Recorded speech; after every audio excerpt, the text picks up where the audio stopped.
so we're looking at Lord Krishna instructs Vasudeva, text 10, chapter 85, canto 10. You are the power of the senses to reveal their objects, the senses presiding demigods, and the sanction these demigods give for sensory activity. You are the capacity of the intelligence for decision-making and the living being's ability to remember things accurately. Please repeat. You are the power of the senses. You are the power of the senses to reveal their objects. The senses presiding demigods. And the sanction these demigods give for sensory activity. You see the capacity of the intelligence for decision making and the living being's ability to remember things accurately.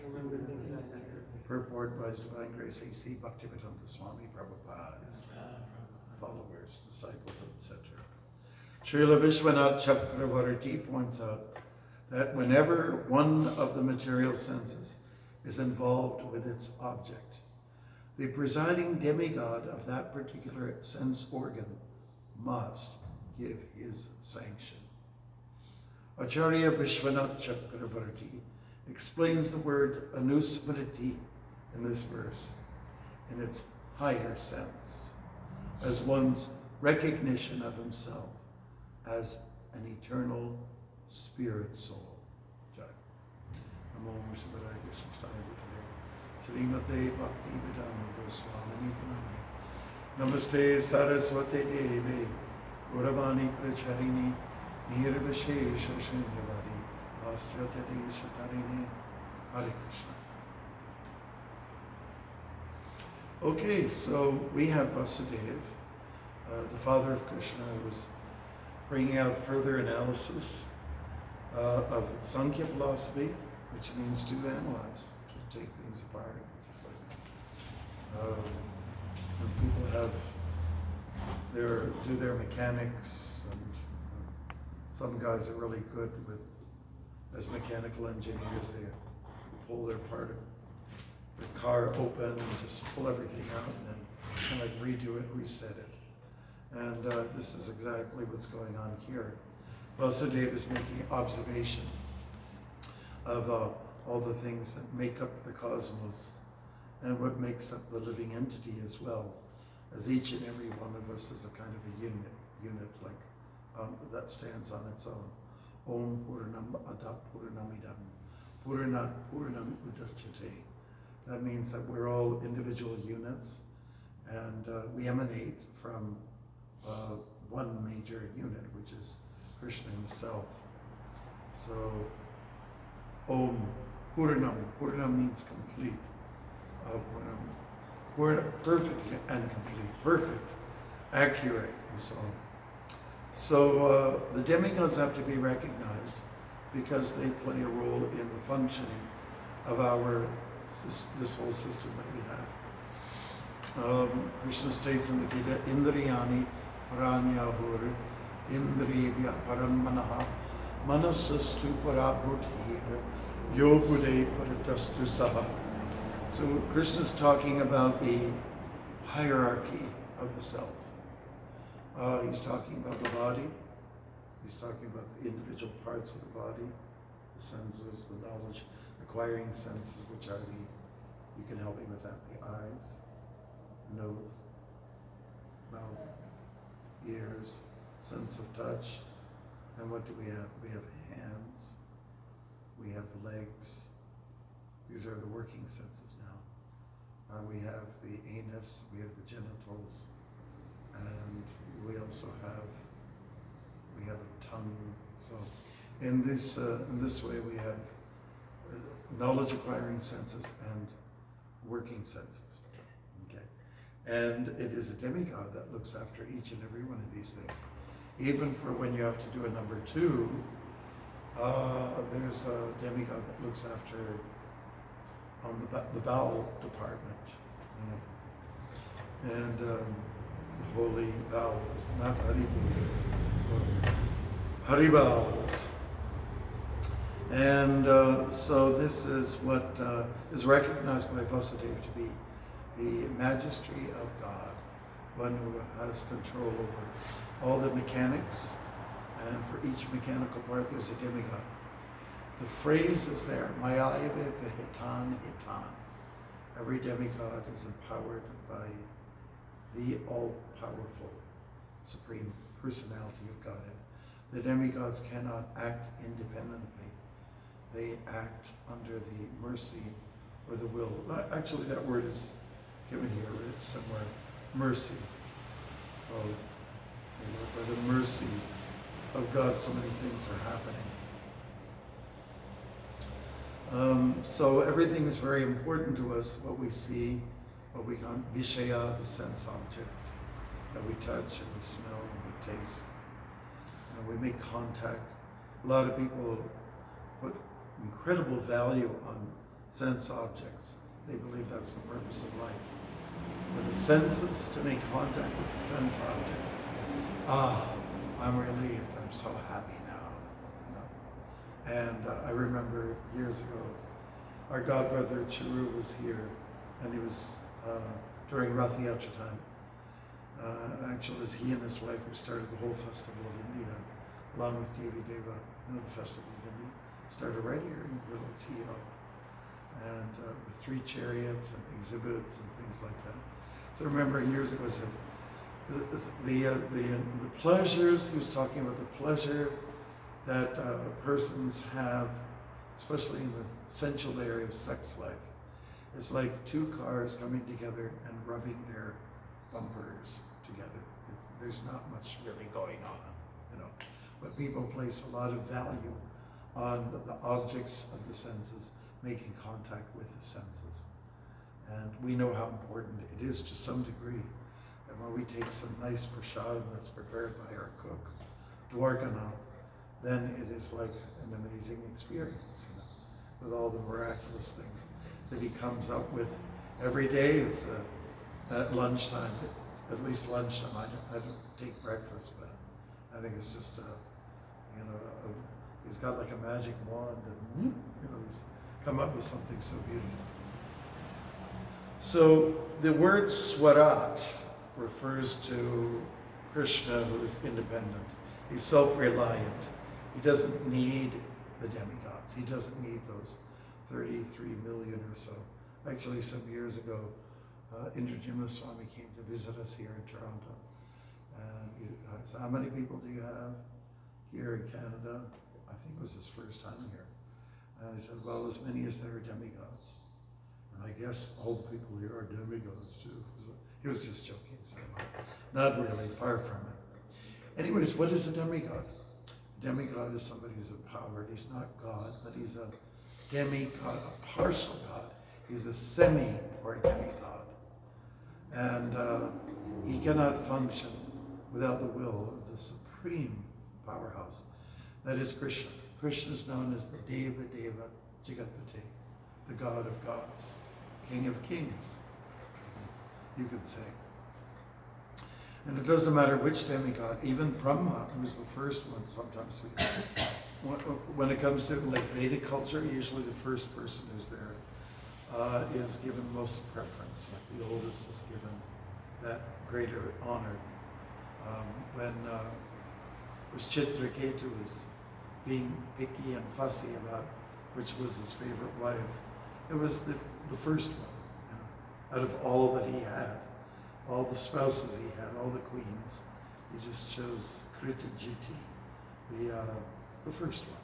That was just his favorite. And that was also the cause of really it kind of triggered a whole jealousy arena, and it caused the death of the son of Krittajiti and Chitraketu.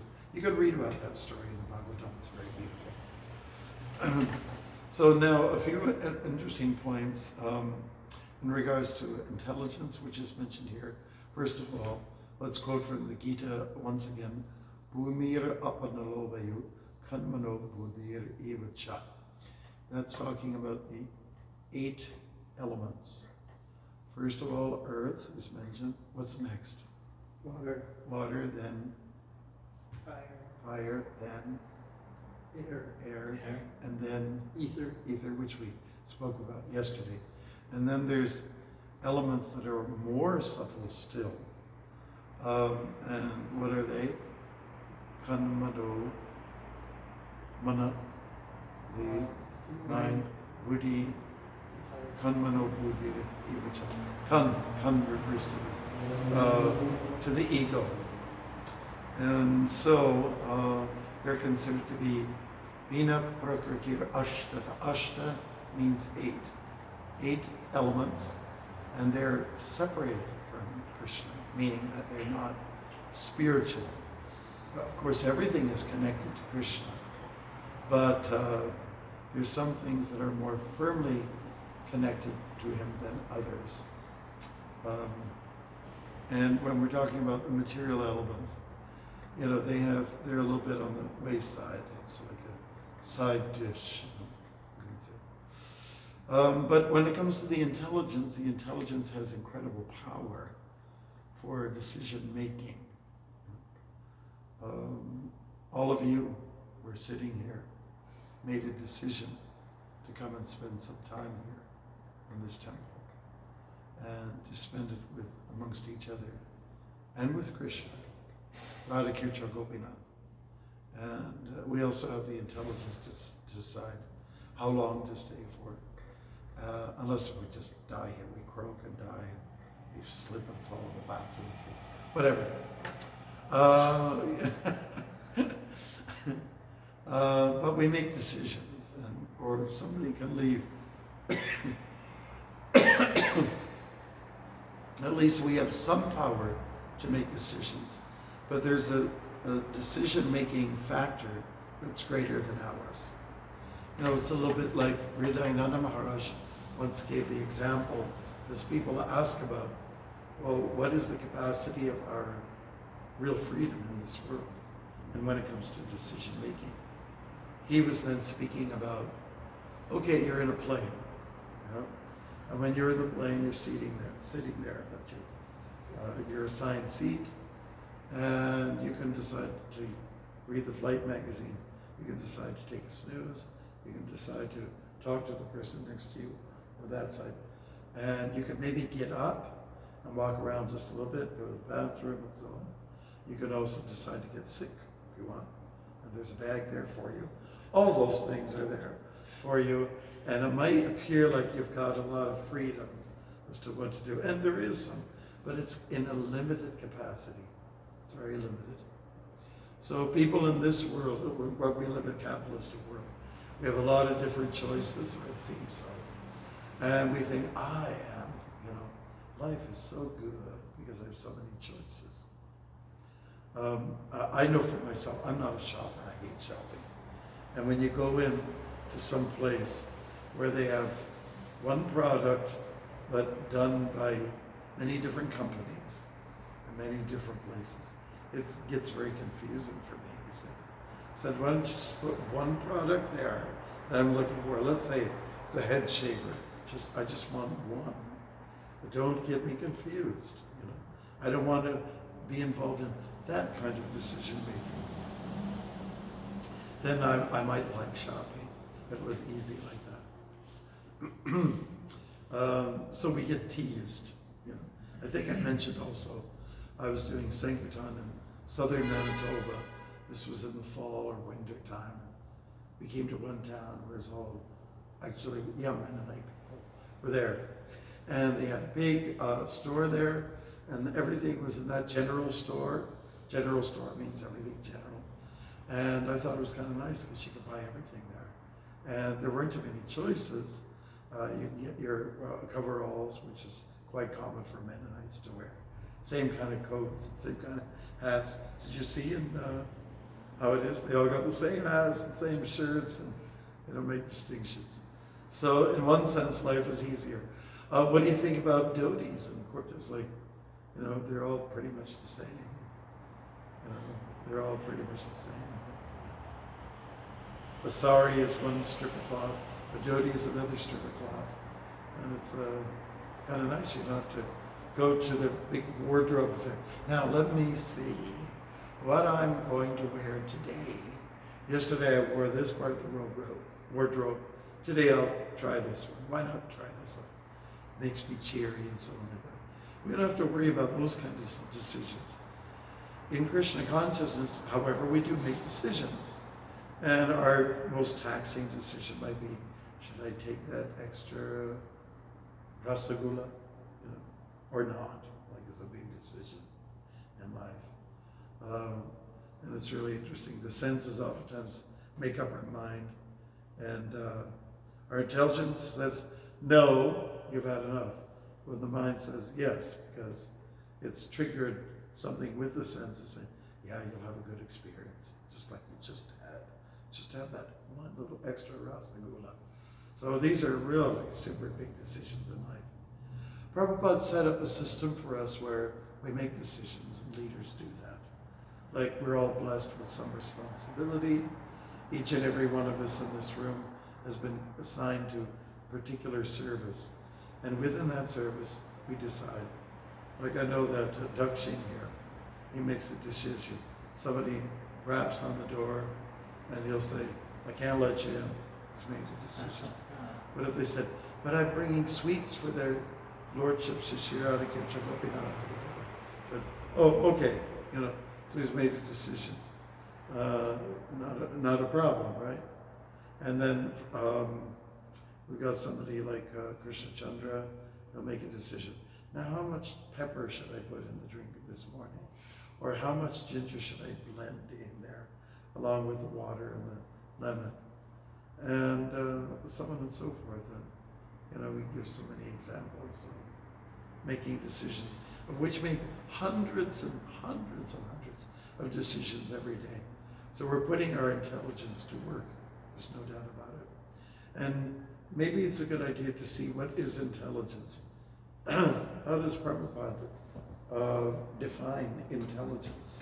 Can we look at that for a minute? And while you are doing that, maybe I could ask you, Bruce, to strain your intelligence a little bit to give your definition of what is intelligence. Just take a crack at it. Does anybody want to do that? What is intelligence? What is the power of intelligence? Doing the right thing. Doing the right thing. Okay. All right. That's pretty good. Arkamar, do you have the definition? Well, it's the second most subtle material element. It's the second most subtle material element. Okay. That is one way to put it. Sure. Thank you. David, do you have any idea? No? Okay. Your intelligence is working, though, I'm sure. Yeah. And so we can look at that, what that means. Anyways, it's an effective piece of machinery. Do you have the? I'm not sure what verse you're trying to get at. Did you look at the index just for the word intelligence? Yes. There's. It's okay. Give us the categories. Oh, okay. In goodness, in ignorance, of irresolute, in Krishna consciousness, via Krishna consciousness. Okay, Krishna so let's. represented by. Okay, so you brought up a few good points, though. Intelligence is found operating through three modes, right? Goodness, passion, and ignorance. And so there's different, let's say, aspects to intelligence, depending on what kind of realm it sits in for the moment. So that's one thing. It's a little more complicated than we can imagine. What else is said there? Intelligence. Loss of progression leading to lust, many branched. Okay, many branched, right. And you said irresolute or resolute, and you said earlier on. So that's found in chapter 2. Intelligence can be many branched. It can be splayed. It can branch out from a tree. Intelligence can go into different directions. And it can also be very resolute and focused, like a little sparrow that was picking the water from the ocean. To be resolute, to be very determined, to be very focused. Sometimes intelligence is blurred. Sometimes intelligence just goes to sleep for a bit. And can anybody think about when that happens? When the intelligence goes to sleep? Maybe the devastation. Well, the time of devastation. When you go You're thinking in very visually. big. You're thinking in very big terms now. I'm just talking about it with the individual. What happens when the intelligence goes to sleep? What else is going on at that time? Mind wanders. Uh, The The mind is wandering, and so the intelligence gets kind of splayed up. The senses take over.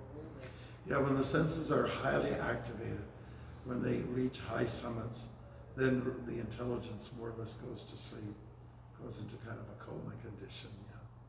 So it seems that intelligence has a period of wakefulness and also a time of being in slumber. That's right. Anything else that we can find out? There's the famous picture that it describes. Okay. But there's also Should we dwell on that for a minute? Because the analogy is there, the intelligence, which is part of the mechanism or working conditions with the mind and the ego and the senses. Can anybody tell us what that picture looks like? Give it to us then. The individual is the passenger in the car of the material body, and intelligence is the driver. Mind is the driving instrument, and the senses are the horses. Good, right. So that's good. The intelligence is definitely a part of a working mechanism that creates action. Yeah. Good. Anything else about intelligence? Many branched, Many branches, we just talked about that. compared with spiritual, materialist, lack of, meaning of, mind strengthened by. The mind is strengthened by the intelligence. Okay, so again, they work like a team. The mind, everybody knows the nature of the mind is kind of all over the place. But if the intelligence gains a bit of a foothold, then the mind is also, kind of anchored and focused. Anything else? Next to spirit soul. Okay, so the intelligence is next to the Atma, yeah. I mean, we quoted the verse Indriyana, Ranyahura. We talked about the senses, then senses are here, and above the senses is the mind, and above the mind is the intelligence, and above the intelligence is the spirit soul. So the intelligence is situated somewhere in terms of operation in the middle of the soul, the soul proper, and the mind. It sits somewhere in the middle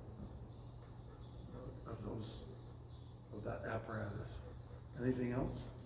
Steady and superior to mind. Okay, yes, it is superior to mind. When we talked about the hierarchy, that's what we're saying. It's superior to the mind. Yeah, it's better to have intelligence. Like if you had a choice, whether would you take a mind or you take the intelligence? What would you rather have? If I gave you the choice, big decision here. Here's the mind, and here's the intelligence. You have a choice. Which one would you like to have? Intelligence. Good. Anybody, any other options here? Anybody would like to take the mind? Do you all agree that intelligence would be the better, the lesser of the two evils? Yes, intelligence is good. Great. Yeah. So it's superior. We like it because it's superior. We know that it's good to be smart. Because oftentimes, intelligence leads to joy, happiness. All right, and anything else? The last one is worship of Krishna via intelligence. Okay, that's very interesting. The Bhagavad Gita itself is a presentation of intelligence. And when you concentrate on Krishna's words, you're actually doing a kind of puja. You're doing a worship on Krishna, but with his words. You're worshiping his words. You're worshiping his message. And, in the Sikh tradition, they have the Guru Granth Sahib. It's a book. And in that book, there's a lot of holy messages. They talk about Paramatma, they talk about Govinda. Govinda is also a popular word for the Sikhs. It's kind of like a branch of the Vedas, of the Bhakti tradition. And what they do is they take the book and they close the book at a particular time and they put it in a kind of a bed. And before that, they'll worship with a chamara. They'll worship the book like we do with our deities, with our various articles. Like they don't go as elaborate. But we have the agarbati, we have the dup, and we have the deep. Deep means the flame, dup means incense and water, and so the fire is mentioned there. After the water is the towel for your cleansing. After, it's symbolically you're bathing the Lord, and then you offer flour for the scent and the color and the texture, and then you offer a chamara, which is supposed to be like a whisk for keeping the flies off. And then you offer a peacock feather at this time of the year to offer a coolness. And then there's a conch blown before and after. These are our standard articles to show our worship, our form of worship. So in this particular tradition, they worship the book. The Guru Granth Sahib. I've seen sometimes in some temples, the books aren't taken so well care of. That means we're not worshiping. But the one way to worship a sacred text is to just take care of it. See that it's bound nicely. If it starts to deteriorate in some area, then we reinforce it. We'll ask somebody like David to try to help us get the extra glue on, if it's gluable even. So in this way, you're worshiping the book. And so at the end of the Bhagavad Gita, Krishna is telling Arjuna about one who reflects on this dialogue that we have. That's between Krishna and Arjuna. We are worshiping the Lord by his intelligence. We're taking the intelligence of God and worshiping that. So there's different ways to show your worship or to show your honor. And that's one way to do it, is to just go over it again and again. To use it. Just like we know during this pandemic period, our car wasn't being used for quite some time. We weren't allowed to go anywhere. Plus we didn't have much of a driver. But it was not a bad idea to put the key in the ignition and go take it for a little drive so the mechanism would keep alive and keep going. So intelligence can be worshipped in this way, in the form of a book. And we in ISKCON do put books on our altars because these books are non-different from Narayan. They're non-different from God. And Narayan means the aggregate total of the resting place. The resting place of the aggregate total of all living beings. So that's another name for Vishnu, Narayana. And, indeed it is where everything can be found. Everything can be found. God is pregnant with everything and everyone. That is Narayan.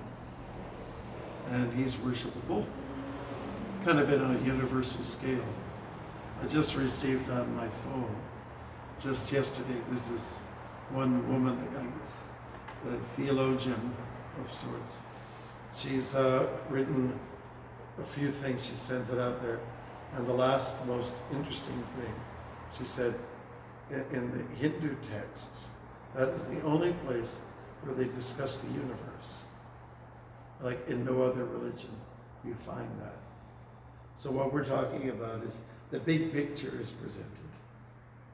And within the big picture, within the universal scale, of course, we just finished going through the cosmic form, chapter 11 of the Gita. So everything, you have to look at the big picture, but the small items within the big picture are important. And the small item is one of them is the intelligence. It's one of the components of the material world. Vasudeva is recognizing this, and he's recognizing that the source of all collective intelligence is Krishna. That's one of the reasons why we worship Krishna. He also wants us to use his intelligence, for us to use our intelligence, to use discretionary power. That means that you decide what's good for your ultimate benefit. We have the principles of Shreyas and Preyas. Actually, can't remember someone recently who had 2 children. So this is Shreyas and that is Preyas. So what does it mean, Shreyas and Preyas? They both have the same connotation, benefit. They both mean benefit, but they're slightly different, okay? Shreyas and Preyas, does anybody know what's the difference? It's like immediate benefit. Yes, which one is that? Immediate is prayas. Preyas means when something is direct, like instant karma, and it's like short-term benefit. And Shreyas, that's long-term benefit, meaning that what's good for you ultimately. And in the Bhagavad Gita, Krishna talks about this, where the things that we benefit from.